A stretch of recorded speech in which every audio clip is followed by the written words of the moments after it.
Like, I must create my own system or be enslaved by the systems of others. Those are the certainties. I call it an anarchy of the mind. An attitudinal freedom. No master above, though. No slave below. Freedom is the gift you give yourself. Another act of the self for the self.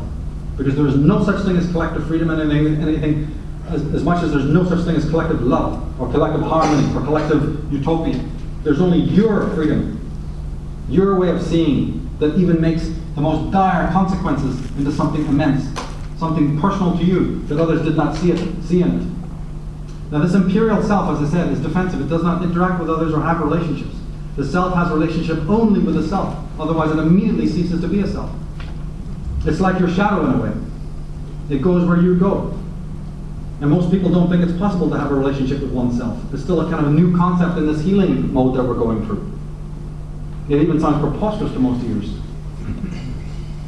A genuine selfishness, that is, a genuine concern with discovering what is to one's self-interest, an acceptance of the responsibility of achieving it, a refusal ever to betray it by acting on blind whim, mood, impulse, or feeling of the moment, an uncompromising loyalty to one's judgment, convictions, and values represents a profound moral achievement. As I said, this opens the door. This opens the door to the way forward.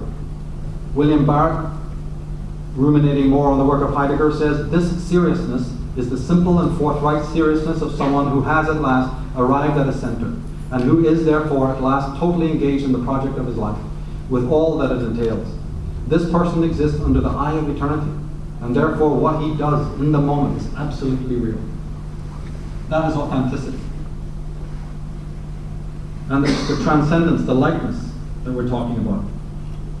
You don't do it, you are. We're back to the Nietzsche being, Rollo May's analysis of Nietzsche. Being is a category which cannot be reduced to interjection of social and ethical norms. It is, to use Nietzsche's phrase, beyond good and evil. To the extent that my sense of existence is authentic, it is precisely not what others have told me I should be. See, it's the spirit of rebellion, even attitudinally, even if you can't apply it physically. It is not what others have told me I should be, but is the one Archimedes point that I have to stand on from which to judge what parents and other authorities demand. They can demand it, but you don't have to fulfill it. But that morally superior, centered being, who's imbued with the aestheticism, has no easy job, obviously. And he must defend himself constantly from the barrage, must free himself from others, and then even free them from himself.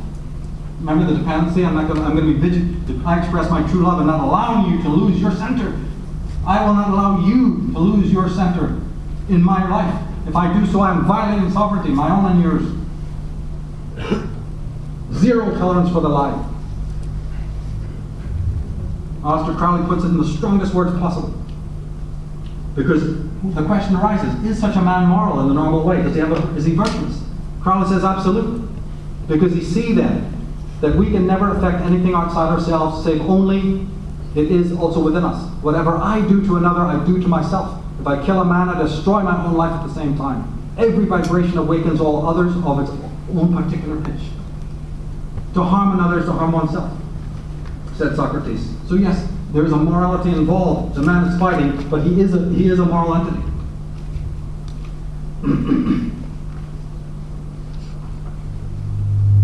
But this man and his élan vital, his centrality, his moral superiority is the greatest threat to the controllers. Remember, at the very beginning we pointed out what is their greatest threat and how they manipulate the legitimate anxiety is their threat.